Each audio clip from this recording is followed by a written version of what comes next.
Lecture है वो है स्कोप ऑफ माइक्रोबायोलॉजी के ऊपर, ठीक है, और माइक्रोबायोलॉजी की हिस्टोरिकल रूट्स के ऊपर। अच्छा जी, आज के लेक्चर के अंदर मैं आपको इम्पोर्टेंट क्वेश्चंस बताऊंगी कि ये जो लेक्चर है इसके अंदर एमसीक्यूज आ सकते हैं, शॉर्ट क्वेश्चंस आ सकते हैं या फिर लॉन्ग क्वेश्चंस आ सकते हैं, तो वीडियो को काइंडली कंप्लीट देखा करें। So let's start. सबसे पहले डायमेंशंस की बात करते हैं कि माइक्रोबायोलॉजी का स्कोप क्या है। अगर हम इसके स्कोप की बात करें तो हमारे पास 2 डायमेंशंस आती हैं जिसके अंदर हम माइक्रोबायोलॉजी के स्कोप को देखते हैं। सबसे पहले variety of kinds of microbes. हमारे पास माइक्रोब्स की इतनी ज़्यादा वैरायटी मौजूद है जिसकी वजह से माइक्रोबायोलॉजी को इतना ज़्यादा स्टडी किया जाता है। हमारे पास बैक्टीरिया हैं, फंजाई हैं, एल्जी हैं, वायरसेस हैं, ये सारे माइक्रोब्स प्रेजेंट हैं। तो इनकी वैरायटी की वजह से इनको इतना ज़्यादा स्टडी किया जाता है और इनका इतना ज़्यादा स्कोप है। Secondly, kind of work microbiologist do. Microbiologist ने अपने फील्ड के अंदर इतनी ज़्यादा तरक्की कर ली है, इतनी ज़्यादा डेवलपमेंट उन्होंने कर ली है कि जिसकी वजह से माइक्रोबायोलॉजी जो है वो एक एडवांस फील्ड माना जाता है। ये थे dimensions of scope of microbiology. फिर बात करते हैं माइक्रोब्स की। माइक्रोब्स के अंदर हमारे पास आते हैं वायरसेस, बैक्टीरिया, एल्जी और फंजाई। इनकी कुछ करैक्टरिस्टिक्स हम देखते हैं। सबसे पहले वायरसेस। वायरसेस जो हैं ये टाइनी ए सेलुलर एंटिटीज़ हैं, ठीक है। ये ना तो नॉन लिविंग कंसीडर किए जाते हैं और ना ही लिविंग कंसीडर किए जाते हैं, क्योंकि जब ये होस्ट की बॉडी के बाहर रहते हैं तो ये नॉन लिविंग बिहेव करते हैं। जब ये होस्ट के अंदर चले जाते हैं तो ये एज ए लिविंग ऑर्गेनिज्म जो है वो बिहेव करते हैं। तो अभी ये कन्फ्यूजन है कि ये नॉन लिविंग है या फिर लिविंग है। माइक्रोब्स की साइज़ रेंज देखी जाए तो हमारे पास माइक्रोब्स की काफ़ी रेंज है साइज़ की। स्टार्ट होते हैं 20 नैनोमीटर से, ठीक है, और जाते हैं up to 5 millimetre in size. फिर बैक्टीरिया की बात करते हैं।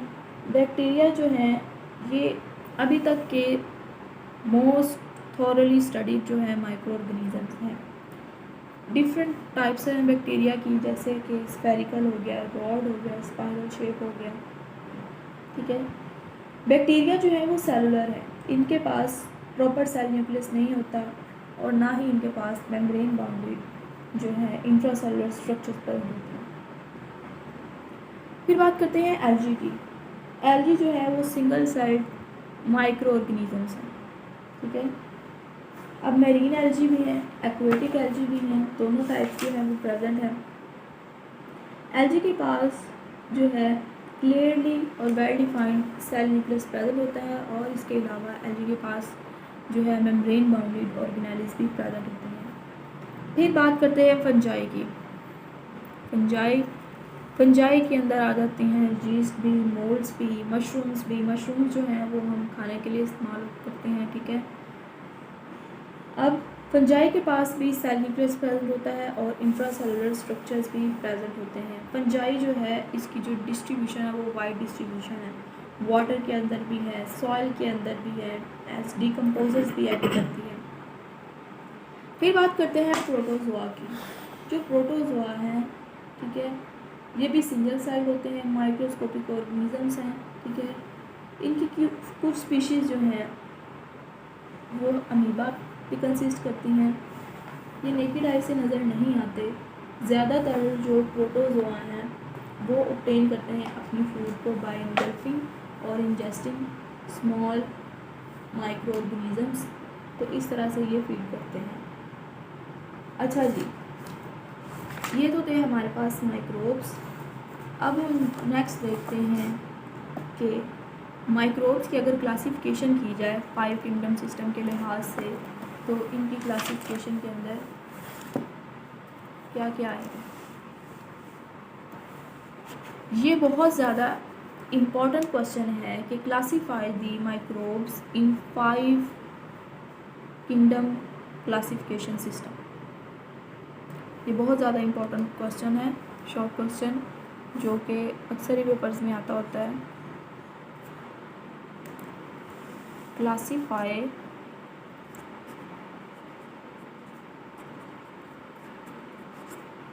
Micro organisms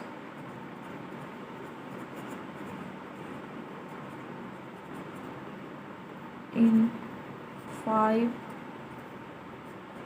kingdom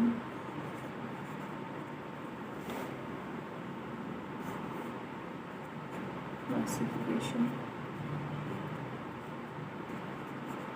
system। ये बहुत इंपॉर्टेंट क्वेश्चन है।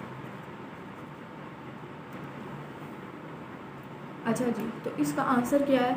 सबसे पहले देखते हैं कि इस सिस्टम को प्रपोज किसने किया था। विटेकर ने प्रपोज किया था 5 किंगडम का concept. According to this concept there are 3 principal mode of nutrition. अब वो कौन कौन से हैं? First photosynthesis, second absorption, third ingestion. Photosynthesis की बात करें तो प्लांट्स जो हैं वो फोटोसिंथेटिक होते हैं और ये मोड ऑफ न्यूट्रिशन भी वही अपनाते हैं। सेकंड एब्जॉर्प्शन, एब्जॉर्प्टिव नेचर की बात करें तो फंजाई की नेचर एब्जॉर्प्टिव होती है। थर्ड इंजेशन, एनिमल जो है वो खाने को इंजेस्ट करते हैं, तो ये मोड ऑफ न्यूट्रिशन जाता है एनिमल्स को। फिर अब ऑर्गेनिजम्स की क्लासिफिकेशन की बात करते हैं। सबसे पहले किंगडम मोनेरा। किंगडम मोनेरा के अंदर हम लोग क्लासीफाई करेंगे बैक्टीरिया को और साइनोबैक्टीरिया को। फिर किंगडम प्रोटिस्टा, इसके अंदर आती है हमारे पास micro algae and protozoa. Bacteria आ गए मोनेरा के अंदर, माइक्रो एल्जी आ गए प्रोटिस्टा के अंदर। फिर बात करते हैं किंगडम फंजाई की। इसके अंदर हमारे पास आ गए यीस्ट एंड मोल्स यानी फंजाई। तो माइक्रो ऑर्गेनिजम्स में बैक्टीरिया भी हो गए, एल्जी भी हो गए और फंजाई भी हो गए। ये तीनों जो हैं फर्स्ट 3 किंगडम्स के अंदर लाई करते हैं। फिर हमारे पास आते हैं प्लांट्स, किंगडम प्लांटी में, और किंगडम एनिमलिया में हमारे पास आते हैं एनिमल्स। इस तरह से जो माइक्रो ऑर्गेनिजम्स हैं उनकी क्लासिफिकेशन पहले 3 किंगडम पे कंप्लीट हो जाती है। फिर बाद में हमारे पास किंगडम प्लांटी के अंदर प्लांट्स आते हैं और किंगडम एनिमलिया के अंदर एनिमल्स आते हैं। ये था जी 5 किंगडम क्लासिफिकेशन सिस्टम। अब हम देखते हैं कि माइक्रोबायोलॉजी की हिस्ट्री के अंदर बहुत से लोगों ने काम किया, बहुत से साइंटिस्ट ने, बहुत से माइक्रोबायोलॉजिस्ट ने अपनी अपनी जो थी वो डिस्कवरीज जो है वो प्रेजेंट की, जिसकी वजह से आज जो माइक्रोबायो जो है वो इतना ज़्यादा एडवांस फील्ड है, कंसीडर किया जाता है। इसकी हिस्ट्री को स्टडी करते हैं। सबसे पहले हमारे पास थे हिपोक्रेट्स। हिपोक्रेट्स, अच्छा जी, ये ग्रीक फिजिशियन थे। उन्होंने क्या किया? स्टैंडर्ड सेट किए मेडिसिन के। उन्होंने मेडिसिन के स्टैंडर्ड सेट किए। फिर उन्होंने क्या किया कि सिम्टम्स को लिंक किया डिजीज़ के साथ। फॉर एग्जांपल, अगर किसी बंदे को कोई सिम्टम अपीयर हो रही है तो उन्होंने कहा कि ये फ़लाँ डिजीज़ है, और इस तरह से हम डिजीज़ का पता चला सकते हैं उनकी सिम्टम्स की वजह से। फिर उन्होंने ये बताया कि डिजीज़ किस तरह से ट्रांसमिट होती हैं एक पर्सन से दूसरे पर्सन के अंदर। उन्होंने कहा कि डिजीज़ ट्रांसफ़र होती हैं एक पर्सन से दूसरे पर्सन के अंदर बाय मीन्स ऑफ क्लॉथ्स और बाय मीन्स ऑफ कॉन्टैक्ट। या तो क्लॉथ्स के ज़रिए कॉन्टैक्ट हो या वैसे फिजिकल कोई कॉन्टैक्ट हो, तो डिजीज़ जो है एक पर्सन से दूसरे पर्सन के अंदर ट्रांसमिट हो सकती हैं। अच्छा जी, फिर हमारे पास थे थ्यूसाइडिड्स। थ्यूसाइडिड्स ने क्या बताया हमें? उन्होंने बताया कि जो प्लाग के सर्वाइवर थे, एक दफ़ा जो बंदा प्लाग से सर्वाइव कर गया वो फिर बाद में टेक केयर कर सकता है दूसरे पेशेंट्स की विदाउट गेटिंग एनी डिजीज़। उसे एक दफ़ा डिजीज़ हो गई, वो रिकवर हो गया, फिर उसके बाद वो दूसरे पेशेंट्स की टेक केयर कर सकता है, लेकिन उसे वो दोबारा डिजीज़ नहीं होगी। ये कहा था थ्यूसाइडिड्स। फिर वैरो आते हैं। वैरो भी रोमन थे। उन्होंने बताया हमें कि invisible animals enter a person through mouth and nose, कि हमारी नाक और हमारे मुंह के ज़रिए स्मॉल इनविजिबल एनिमल्स जो हैं वो एंटर कर सकते हैं। अच्छा जी, फिर बात करते हैं नेक्स्ट हमारे पास कौन से माइक्रोबायोलॉजिस्ट हैं।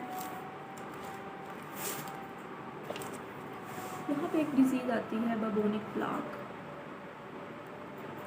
बबोनिक प्लाग क्या है? ये बैक्टीरियल डिजीज़ है ब्लड के अंदर। इस डिजीज़ को ब्लैक डेथ का नाम भी दिया जाता है। ये अपीयर हुई थी मेडिटेरेनियन रीजन में अराउंड 542 AD के अंदर। अच्छा जी, इसकी वजह से बहुत ज़्यादा डेथ हुई थी यूरोप के अंदर, सेंट्रल एशिया के अंदर, इटली के अंदर, फ्रांस के अंदर, इंग्लैंड के अंदर और मॉडर्न यूरोप के अंदर। ठीक है, इसकी वजह से मिलियन ऑफ पीपल जो थे उनकी डेथ हो गई थी। ये जो ब्लैक डेथ है, इसकी वजह से हर तरह का जो शख्स है उसकी मौत हो गई थी, चाहे वो रिच हो चाहे वो पुअर हो, इस डिजीज़ ने किसी को नहीं बचा। फिर इस डिज़ीज़ को बबूनिक प्लाग कहते हैं और ये बैक्टीरिया की वजह से होने वाली ब्लड की एक डिजीज़ है। फिर बात करते हैं डिस्कवरीज़ की। सबसे पहले जो सेल की डिस्कवरी थी वो की रॉबर्ट हुक ने। इन्होंने डिस्कवर किया था सेल को अराउंड 1665 के अंदर। इन्होंने अपनी बनाई कंपाउंड माइक्रोस्कोप के अंदर सेल को डिस्कवर किया था। उन्होंने जो स्मॉल बॉक्सेस उन्हें नज़र आए थे, उन्होंने कहा था जो स्मॉल बॉक्सेस हैं ये हमारे पास सेल्स। फिर बात करते हैं माइक्रोस्कोप की। एंटोनी वैन लीeuwenhoek जो कि एक डच क्लॉथ मर्चेंट थे। ठीक है, उन्होंने क्या किया, अपने बनाए हुए लेंसेज से लिविंग ऑर्गेनिजम्स को ऑब्जर्व किया। ये जो लेंसेज थे वो एक्सीलेंट क्वालिटी के थे और कुछ नहीं तो मैग्निफिकेशन थी अबाउट 300x तक। ठीक है, उन्होंने क्या कहा कि हर जगह उन्हें एनिमल क्यूज जो है वो नजर आए। उन्होंने इनको स्टैगनेंट वाटर के अंदर देखा, बीमार लोगों के सैंपल्स के अंदर देखा। ठीक है, और अपने माउथ के अंदर भी उन्होंने देखा। लीeuwenhoek ने मेजर जो काइंड है माइक्रो ऑर्गेनिजम्स की ऑलमोस्ट सभी को डिस्कवर कर लिया था। प्रोटोजोआ को भी, एल्गी को भी, यीस्ट को भी, फंजाई, बैक्टीरिया को, उनकी डिफरेंट शेप्स भी देखी थी, स्फेरिकल भी, रॉड भी और स्पाइरोफॉर्म्स भी उन्होंने ऑब्जर्व की थी। फिर बात करते हैं शैलेडन एंड शवान।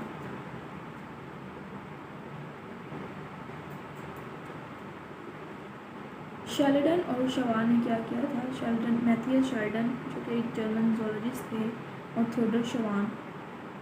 ठीक है, इन्होंने क्या किया था, सेल थ्योरी को फॉर्मुलेट किया था। फिर हमारे पास आते हैं कार्लस लीनियस। कार्लस लीनियस ने क्या किया था, डिवेल्प किया था एक general classification system for all living organisms.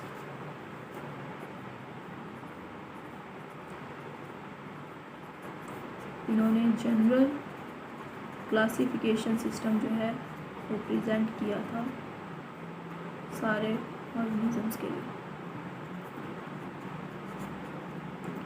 ये था जी आज का हमारा लेक्चर।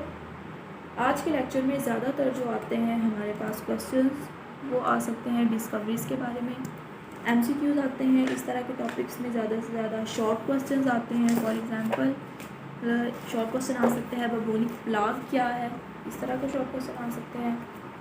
फिर जी हमारे पास लीeuwenhoek ने क्या डिस्कवरी की, माइक्रोस्कोप किसने डिस्कवर की थी, सेल किसने डिस्कवर किया, सेल थ्योरी किसने पेश की थी, इसके अलावा जो है टर्म एनिमल क्यूर किसने डिस्कवर की, वेरो की क्या कंट्रीब्यूशन है, थुसाइडिड्स की क्या कंट्रीब्यूशन है, हिपोक्रेट्स वो ग्रीक थे, यूरोपियन थे या क्या थे। इस तरह के जो MCQs हैं वो बहुत ज़्यादा पेपर के अंदर आते हैं। तो वीडियो को ज़्यादा से ज़्यादा शेयर करें, ठीक है, लाइक करें और चैनल को सब्सक्राइब कर दें। Thank you for watching this video. अल्लाह हाफिज़।